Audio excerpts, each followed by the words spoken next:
இன்று பெந்தைகோஸ்தே திருநாள். கடவுளுடைய ராஜ்யம் இந்த பூமியிலே ஸ்தாபிக்கப்பட்ட மனிதர்கள் மேல் வந்து அவர் ஆட்சி செய்த ஒரு முக்கியமான நாள். ஒரு ஆற்றல் வாய்ந்த, சக்தி வாய்ந்த, மனிதர்களை பிரமிக்க வைக்கக்கூடிய ஒரு நாளாக இந்த நாள் என்ன செய்தது என்று சொன்னால் நிகழ்ந்தது. ஆகவே இந்த தேவசாய நிகழ்ச்சியை பார்த்து கொண்டிருக்கக்கூடிய அன்பு நெஞ்சங்களுக்கு, ஆன்மாக்களுக்கு, ஆவிக்குரிய பிள்ளைகளுக்கு, இன்னும் இந்த ஃபேஸ்புக் குரூப்பில் இருக்கக்கூடிய இந்து நண்பர்கள், உறவுகள், சித்தர்கள் குரூப்பில் இருக்கக்கூடியவர்கள், இன்னும் சிவன் மற்ற பெயர்களை வைத்து அந்த குரூப்பில் இருக்கக்கூடிய அனைவரும் இந்த தேவசாய நிகழ்ச்சியை பார்த்து நீங்கள் பயனடைகிறீர்கள்.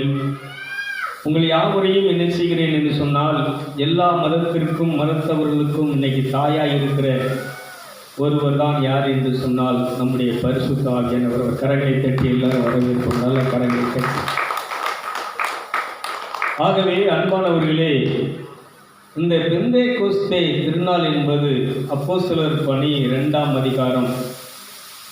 அதில் 1 பார்க்கும்போது அங்கே சொல்லப்படுகிறது, அதாவது இஸ்ராயேல் மக்கள் எகிப்து அடிமைத்தனத்திலிருந்து விடுதலையாக்கப்பட்ட 50வது நாள். நம்முடைய இஸ்ராயேல் மக்கள் எகிப்தின் அடிமைத்தனத்திலிருந்து விடுதலையாக்கப்பட்ட 50வது நாள். மோசே சீனாய் மலையிலே கடவுளுடைய அந்த கற்பனையை, 10 கட்டளையை கற்பலகையிலே வாங்கி கொண்டு இந்த பூமிக்கு இஸ்ராயேல் மக்களை நோக்கி இறங்கி வந்த நாள். ஒரு கைநீட்டிய நிச்சயம், கரங்களை தட்டி ஆண்டவரை நிச்சயம்.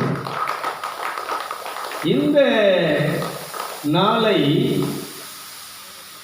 அங்கே உள்ள மக்கள், எகிப்தில் உள்ளவர்கள், இஸ்ரேலில் உள்ள அந்த யூதர்கள், இன்னும் புறஜாதிகள், இன்னும் வேத சாஸ்திரிகள், அன்னைக்கு இருந்த தோரா அந்த நியாயப்பிரமாண புஸ்தகத்தை முறையாக கற்றுக்கொண்டு அந்த இன்னொரு அந்த பெந்தைகோஸ்தே திருநாள் என்று தோட்டத்தில் நமக்கு விளையக்கூடிய விளைச்சல், இப்போ தான் நமக்கு எல்லாம் விளைஞ்சி அறுத்து எடுத்துட்டு இருக்கிறோம்.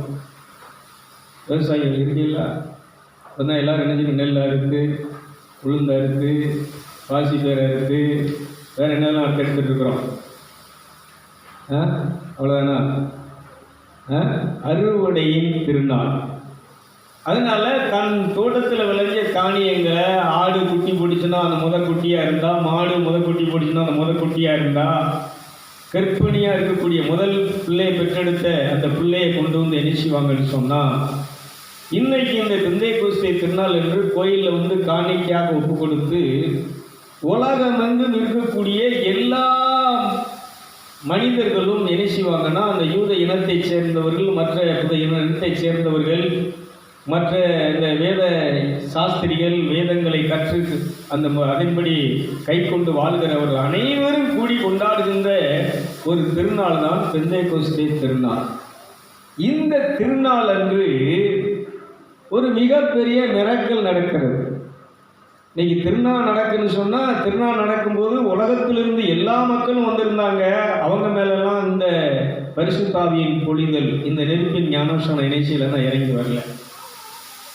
ஒருமனப்பட்டு அன்னை மரியாளும் அப்போஸ்தலர்களும் 120 பேர் என்ன செய்கிறாங்கன்னு சொன்னால், அன்னைக்கு அவங்க அந்த வீட்டில் மேல் மாடி அறையில் என்ன செய்கிறாங்கன்னா கூடி அவர்கள் தொடர்ச்சியாக தேவனை நோக்கி என்ன செய்து கொண்டிருக்கிறார்கள். இந்த பரிசுத்த ஆவியின் ஞானஸ்நானத்திற்காக, இந்த உன்னத பலத்திற்காக அவர்கள் காத்திருந்து தேவனை நோக்கி, இந்த பரிசுத்த ஆவியானுடைய வருகையை நோக்கி அவர்கள் தாகத்தோடு அமர்ந்திருக்கின்ற பொழுது, இவருடைய மனம், இவருடைய எண்ணங்கள், இருதயங்கள் எல்லாம் தேவ ஆவியானவரை முற்றிலுமாக அடைய வேண்டும். திருவிழா மேலே அவங்களுக்கு மனசு இல்லை. அந்த பெந்தைகோஸ்தே திருநாள் என்று எல்லோரும் ஆர்ப்பாட்டமாக, ஆரவாரமாக, இன்னைக்கு நம்ம திருவிழா கொண்டாடும் போது புது ட்ரெஸ் எடுத்து, நகை எடுத்து, முக்குத்தி வளையல்லாம் எடுத்து, மேக்கப் எல்லாம் பண்ணி ஆடம்பரமாக நம்ம என்ன கறிமுடியெல்லாம் எடுத்து வீட்டை வெள்ளை அடித்து நம்மளும் குளித்து மேக்கப்பெல்லாம் பண்ணி அழகாக என்ன செய்கிறோம்னா திருவிழா கொண்டாடுற மாதிரி அன்றைக்கி எல்லாரும் வந்திருந்தாங்க. எல்லாரும் தன்னை அழகுபடுத்தி வந்திருந்தார்கள். நேற்று ஒரு சாமியார் சொன்னார், கழுத்து நிறைய அந்த பாசியை போட்டிருக்கிறார், நல்ல நெத்தியில் திருநாள் பூசி இருக்கிறாரு, மேலே பூரா திருநாள் தான், உடம்புல சட்டை கிடையாது, அவர் குளிச்சது கிடையாதுன்னு நினைக்கிறேன். முடியெல்லாம் அந்த சடை பிடிச்சா எப்படி இருக்கும், அந்த பொம்பளையில் சில பொம்பளையில் சடை பிடிச்சி அப்படியே சிக்கு சிக்கா அப்படி பிடிச்சி அப்படியே திட்டுத்திட்டா இருக்கு பார்த்தீங்களா, இது மாதிரி சடை பிடிச்சிருக்கு, பார்க்க கரையர் இருக்கார், கருமண மாதிரி இருக்கார். ஆனால் அவர் சொல்கிறாரு, அவர்கிட்ட கேட்குறாங்க, சாமி இந்த ஆட்சி எப்படி இருக்குன்னு சொல்லி, இந்த ஆட்சியை பற்றி சொல்லிட்டு அவர் சொல்கிறாரு, எப்பா இன்னைக்கு எல்லாரும் நல்லா ட்ரெஸ் பண்ணியிருக்கிறாங்களா, குளிச்சிருக்காங்களா, மேக்கப் பண்ணியிருக்கிறாங்களா, அவங்க என்ன ட்ரெஸ் போட்டிருக்காங்க அப்படிங்கிறது அல்ல. அவங்க இன்னும் கொச்சியாக சொல்கிறாரு, இந்த உடல் ரீதியாக நீ எப்படி இருக்கிற, என்ன செய்கிறங்கிறத அந்த இறைவன் என்ன செய்யலை, பார்க்கல. அவர் சொல்கிறது என்ன சொல்கிறாருன்னு சொன்னால், நீ என்ன உடலில் வெளியில் என்ன அழுக்கோட வேணாலும் இருந்துட்டு போ, உன் இதயம் தூய்மையாக இருந்தால், உன் இதயம் பரிசுத்தமாக இருந்தால் அங்கே அந்த இறைவன் வந்து குடிகொள்கிறார், ஆட்சி செய்கிறார். கைத்தறிகளாக அப்போஸ்தலர் 2:38 சொல்லுகிறது, மனம் திரும்பி ஒரு மனிதன் ஆண்டவராய் இயேசு கிறிஸ்துவின் நாமத்தினாலே ஞானஸ்நானம் பெறும்போது அந்த உன்னதத்திலிருந்து வரக்கூடிய பரிசுத்த ஆவியை, அந்த பரிசுத்த அபிஷேகத்தை நீங்கள் என்ன செய்வீர்கள், பெற்றுக்கொள்வீர்கள் என்று சொல்லுவார். வாசிங்க பார்ப்போம். பேதுரு அவர்களை நோக்கி என்ன சொல்றாரு பார்த்தீங்களா, நீங்கள் மனம் திரும்பி ஒவ்வொருவரும் பாவ மன்னிப்புக்கென்று இயேசு கிறிஸ்துவின் நாமத்தினாலே ஞானஸ்நானம் பெற்றுக்கொள்ளுங்கள், அப்பொழுது பரிசுத்த ஆவியின் வரத்தை, குடைகளை, கனிகளை நீங்கள் பெற்றுக்கொள்வீர்கள். நல்லா நீ கவனிக்கணும். அதனால் இன்னைக்கு நீங்கள் இந்த எல்லா மதத்தோடும் இதில் நம்ம நிகழ்ச்சியை பார்த்து கொண்டு இருக்கிறோம். கடவுள் நீ எந்த மதத்தில் இருக்கிற அப்படிங்கிறத அவர் என்ன செய்யலை, பார்க்கலை. உடல் ரீதியாக நீ என்ன பண்ணிட்டு இருக்குங்கிறத அவர் என்ன செய்யலை, பார்க்கலை. நீ குளிச்சியா அப்படிங்கிறத பார்க்கலை, நீ பல்லு தேய்ச்சியா அப்படிங்கிறத பார்க்கலை, நீ அழுக்கு ட்ரெஸ் போட்டிருக்கியா அப்படிங்கிறதெல்லாம் அவர் பார்க்கலை. அவர் பார்க்குறது என்னன்னா, ஒரு மனம் திரும்பிய ஒரு மனிதனை, இந்த உலக ரீதியான இந்த சடங்காச்சாரங்களை விட்டுவிட்டு, மத கோட்பாடுகளை விட்டுவிட்டு, இந்த பெந்தேகோஸ்தே திருநாள் அன்று இந்த நடந்த இந்த ஒளிதல், இந்த தேவனுடைய ராட்சியம், இந்த அபிஷேகம் யார் மேல் நடந்தது என்று சொன்னால், இந்த மதத்துக்கு அப்பால் மனம் திரும்பி இயேசு அன்னைக்கு யோவான் நற்செய்தி 20ஆம் அதிகாரம் 22ஆம் வசனம் சொல்கிறது, உயிர்த்தெழுந்து அவர்கள் காட்சி அளிக்கின்ற பொழுது தன்னுடைய ஆவியை வாயினாலே ஊதி அவர்களை மறுபடி பிறக்க செய்தார். இதை வாசிக்க பார்ப்போம். அவர்கள் மேல் ஊதி பரிசுத்த ஆவியை பெற்றுக்கொள்ளுங்கள். இது அன்னைக்கு நடந்தது. இன்னைக்கு பெந்தைகாய் சபைக்காரங்க நாங்கள் அபிஷேகம் பெற்றுட்டோம் அப்படிங்கிறாங்களா, இது ஊதல். ஆனால் இங்கே இந்த அபிஷேகம், இந்த இது எங்கிறது, சபையை விட்டுருங்க, இது சபைக்கு அப்பால் நடக்கு, ஒரு மதத்துக்கு அப்பால் நடக்கு.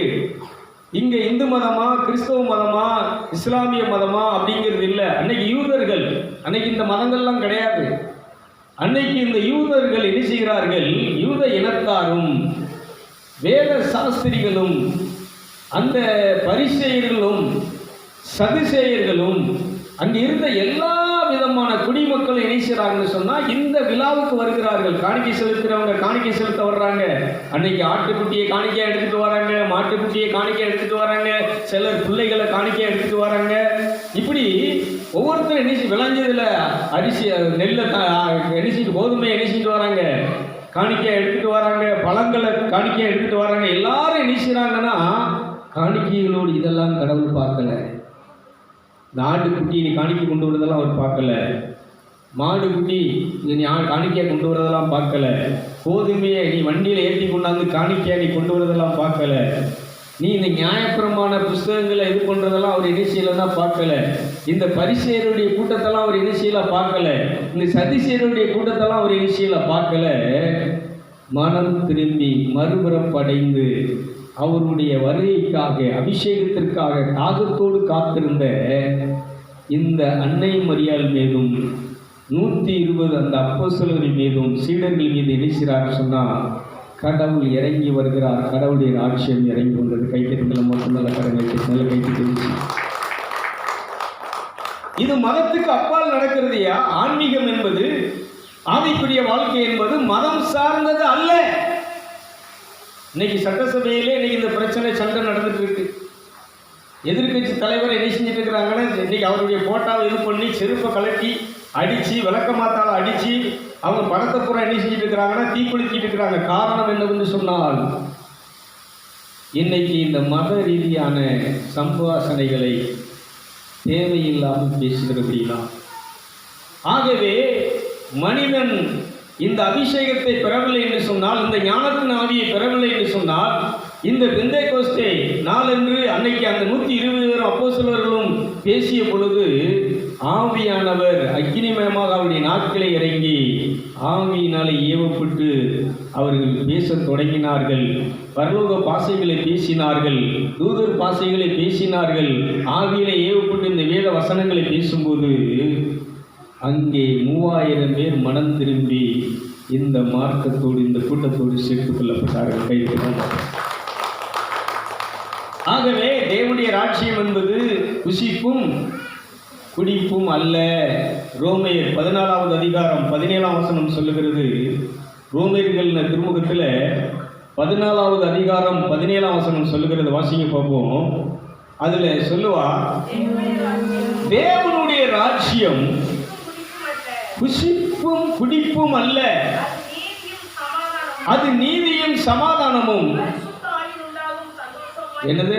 பரிசுத்த ஆவியில, பரிசுத்த ஆவியானவரால் உண்டாகிற சந்தோஷம், பரிசுத்த ஆவியினால் உண்டாகிற கலிகூறுதல், பரிசுத்த ஆவியினால் உண்டாகிற பரவச நிலை, பரிசுத்த ஆவியினால் உண்டாகிற தூதர் பாசை, பரிசுத்த ஆவியினால் உண்டாகிற தெய்வீக உருமாற்றம்.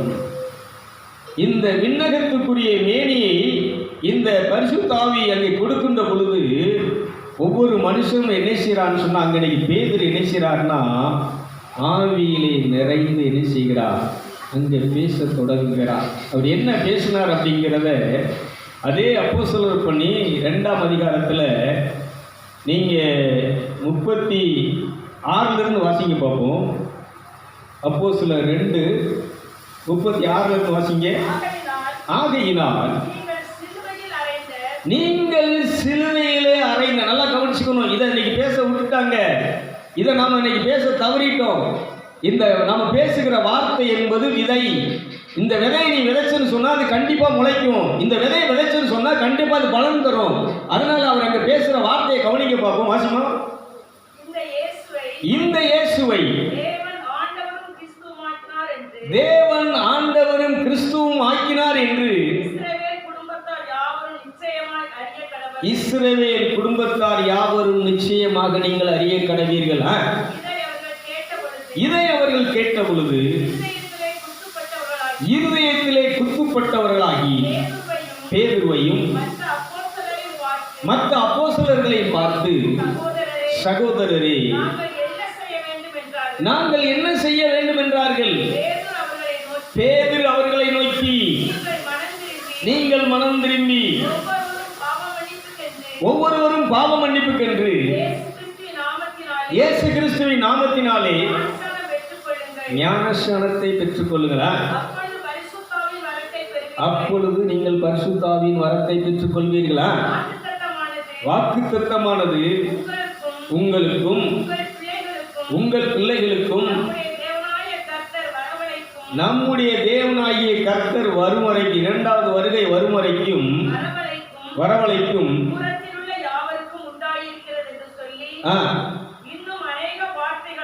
இன்னும் அநேக சாட்சி கூறி என்ன சொல்றாருன்னா, மாறுபாடு உள்ள இந்த சந்ததியை, இந்த மரத்தை விட்டு நீ நினைச்சி விலகி உன்னை காப்பாத்திக்கோ, உன்னை ரட்சித்துக்கோ, நீ தப்பித்துக்கோ அப்படின்னு சொல்லி இங்க பேதுரு என்ன செய்றாருன்னா, அன்னைக்கு அந்த கூடி அந்த திரளான மக்கள் அதை கேட்டுட்டு இருந்தாங்களோ அவங்களுக்கு சொல்றாரு. இதுக்கு மேல நீங்க வாசித்தீங்கன்னா நிறைய விஷயங்கள் இருக்கு. ஏன்னா நமக்கு இங்க ப்ரோக்ராம் வந்து ஷார்ட்டா எடுக்குதுங்கிறதுனால சுருக்கமா முக்கியமான விஷயத்தை மட்டும் நான் உங்களுக்கு என்ன செய்றேன்னா சொல்றேன். அதனால இந்த மாறுபாடு உள்ள சந்ததி, இந்த மதம், இந்த ஜாதி இதெல்லாம் விட்டு நீ நினைச்சி வெளியே வந்துரு. இதை விட்டு நீ வெளியே வரல அப்படின்னு சொன்னா உன் ஆத்மத்தை இழந்துருவ, உன் ஆவிக்குரிய வாழ்க்கையை இழந்துருவ. அதனால இந்த சரீரம், அதான் சொல்ற, அந்த சரீரம் எப்படிப்பட்ட நிலையில் இருந்தாலும் அது என்ன கிடையாது, பிரச்சனை கிடையாது. ஆனா இந்த சரீரத்தை விட உள்ளே இருக்கக்கூடிய உயிர் மேலானது.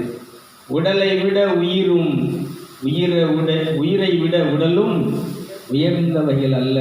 அதனால இந்த உயிரை மேன்மையா நினைக்கிறீங்கன்னு சொன்னா, அந்த ஆத்மாவை நீங்க வந்து பெரிய சொத்தாக, நீங்க முத்தாக நினைக்கிறீங்கன்னு சொன்னா, இதை பாவித்தவர்கள் என்ன செய்தார்கள் என்று சொன்னால், இந்த மாறுபாடான சந்ததியை விட்டு, இந்த மார்க்கங்களை விட்டு, மதங்களை விட்டு, அந்த விண்ணக வாழ்க்கை, உன்னத வாழ்க்கை, இந்த பெந்தைக்கோஸ்து திருநாள் அன்று அவர்கள் பரவசம் அடைந்து மெய் மறந்த நிலைக்குள்ளாகி ஆவியினாலே ஏவப்பட்டு எல்லோரும் ஒருமனப்பட்டு ஒரே நிலையில் என்ன செய்து கொண்டிருந்தார்கள் என்று சொன்னால், ஒரே தகப்பனுடைய பிள்ளைகளாக, தாயுடைய பிள்ளைகளாக, அண்ணன் தங்கச்சிகளாக, ஒரே குடும்பத்தாராக அந்த இடத்துல எனக்கு காட்சியளித்துக் கொண்டிருந்தார்கள். கைதட்டி எழுச்சி உணர்ந்தாங்க.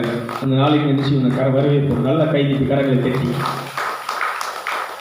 அதனால கிறிஸ்தவத்தில் மட்டும் அப்படி இல்லைங்க.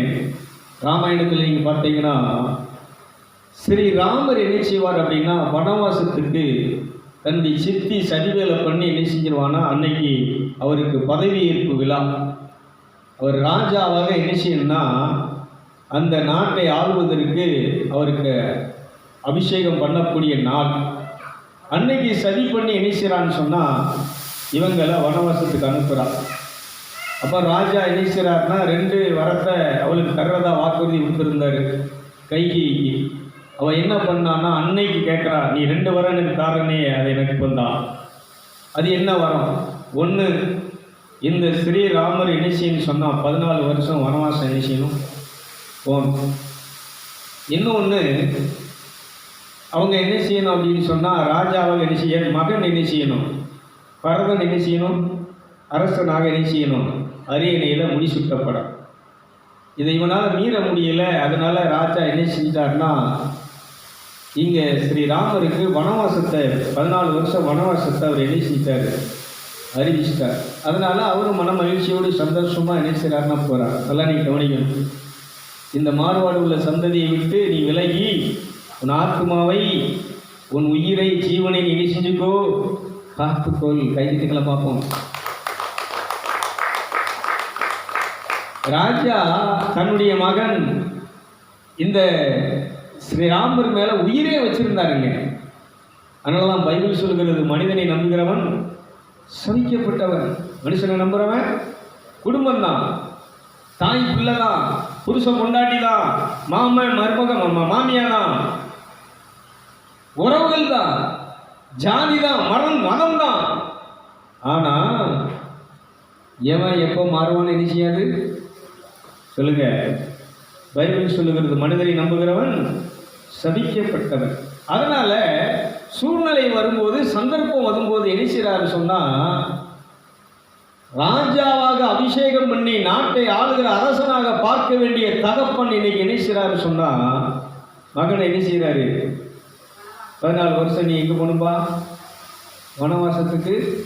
அவர் அப்படியே சிரம் தாழ்த்தி தலை வணங்கி, நான் ஒரு ஆன்மா, நான் தெய்வ அவதாரம், நான் இந்த சரீரத்தினுடைய நிலையை அரசனாக இருக்கிறதையோ, நாட்டு மக்களை ஆளுகிறதையோ, அரியணையில் இருக்கிறதையோ, இந்த அரண்மனையில் சொகுஷா மஞ்சத்தில் படுத்து உறங்கி வாழ்கிறதையோ என் மைண்டில் நான் என்ன செய்யலை, வைக்கலை. இந்த சரீரம் ஒரு மண்ணுக்குரியது, ஆனால் எனக்குள் இருக்கக்கூடிய இந்த ஜீவன் ஆன்மாவு அது விண்ணுக்குரியது. கைதிட்டுகளை பார்ப்போம். அதனால என் ஆன்மாவை நான் ஆதாயப்படுத்திக் கொள்வதற்காக நீங்கள் சொன்ன இந்த வார்த்தையை, கட்டளையை வேத வசனங்களாக, தேவனுடைய வார்த்தைகளாக நான் ஏற்றுக்கொண்டு என்ன செய்கிறேன், நான் இதை கடைபிடிக்கிறேன் என்று சொல்லி வனவாசத்துக்கு அவர் என்ன செய்கிறார்னா கடந்து போகிறார். அங்கே போகும்போது என்ன நடக்கும் அப்படின்னு சொன்னால், காட்டில் உள்ள காட்டுவாசிகள் அங்கே குரூப்புன்னு சொல்லி ஒருத்தர் என்ன செய்கிறான்னு சொன்னால் அந்த காட்டுவாசிகளுக்கு ராஜாவாக இருக்கிறான். இவங்க 3 பேரும் என்ன செய்கிறாங்கன்னா குதிரையில் அந்த நாட்டை விட்டு காட்டுக்குள்ளே ஒண்டி அவரை என்ன செய்கிறாங்கன்னா விட்டுட்டு வரணும். உடலுக்கு வந்து தேரில் வந்து என்ன செய்கிறாங்கன்னா இறங்கின உடனே இவங்க என்ன செய்கிறாங்கன்னா இவங்களை பார்த்து வேற எவனோ நம்ம நாட்டுக்குள்ளே என்ன செய்கிறான்,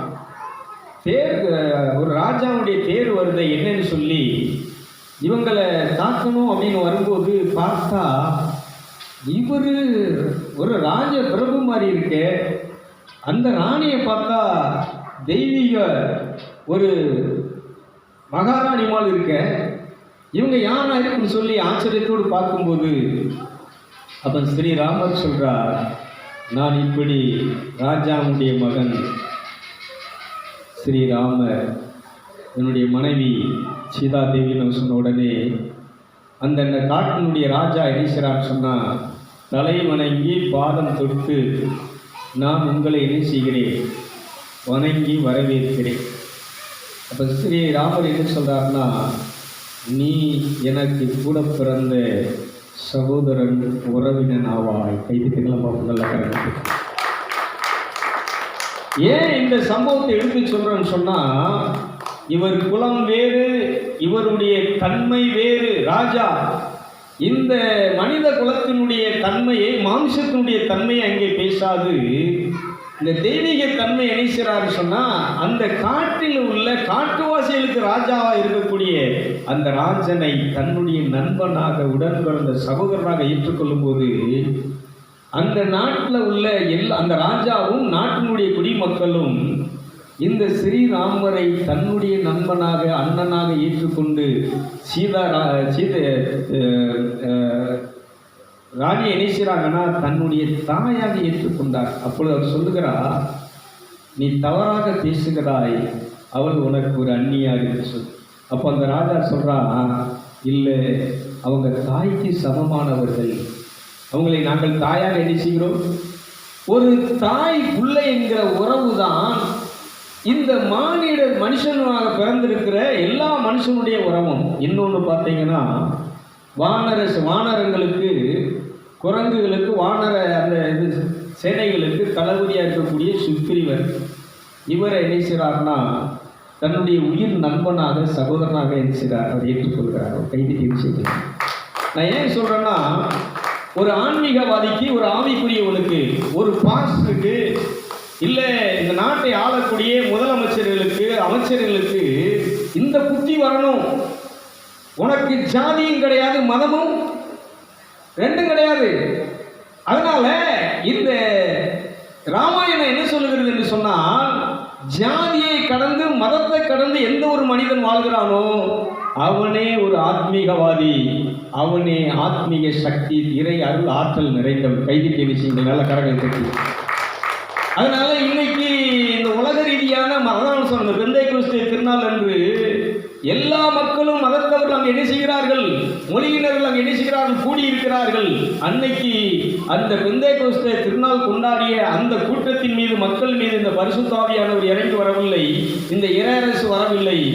ஒரு மனதோடு எல்லோரும் ஒரே தாய் பிள்ளையாக, ஒரே கடவுளுடைய மக்களாக, சீடர்களாக, அன்னை மரியாதை தாயாக வைத்து அங்கே கூடியிருந்த அந்த 120 பேர் அப்போஸ்தலர் மேலும் இந்த பரிசுத்த ஆவியாகிய நெருப்பின் ஞானஸ்நானம் இறங்கி வந்து அவர்கள் பரவசம் அடைந்து, மெய்மறந்த நிலை அடைந்து, அவர்கள் நாவிலே ஆண்டவருடைய அக்னி நெருப்பு இறங்கப்பட்டு பரலோக பாசைகளை, தேவ தூதர்களுடைய பாசைகளை, தேவலோகத்தினுடைய மொழிகளை, தேவலோகத்தினுடைய ரகசியங்களை இந்த பூமியிலே அங்கே கூடியிருந்த மக்கள் கேட்க ஆரம்பித்தார்கள். அப்போ சொல்லுகிறார்கள், இவர்கள் கலிலேயர்கள் ஆயிற்றே, ஆனால் நம்மளுடைய இந்த யூத மொழியிலே என்ன செய்து கொண்டிருக்கிறார்களே, நம்ம பாஷையில இவர்கள் என்ன செய்து கொண்டிருக்கிறார்களே, பேசிக் கொண்டிருக்கிறார்களே, இது எப்படி?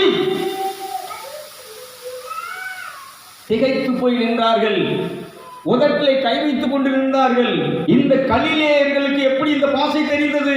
நம்ம மொழி எப்படி தெரிந்தது? நம்முடைய சொந்த மொழியிலே இவர்கள் என்ன செய்து கொண்டிருக்கிறார்கள், பேசிக் கொண்டிருக்கிறார்கள் என்று பிரமித்துக் கொண்டது. ஆகவேதான் உன்னுடைய இந்த யூத மார்க்கத்தையும் மனித இனத்தையும் தாண்டிய ஒரு அரசு, இறை அரசு, கடவுளுடைய ராஜ்யம், ஆன்மீகம், ஆவிக்குரிய வாழ்க்கை.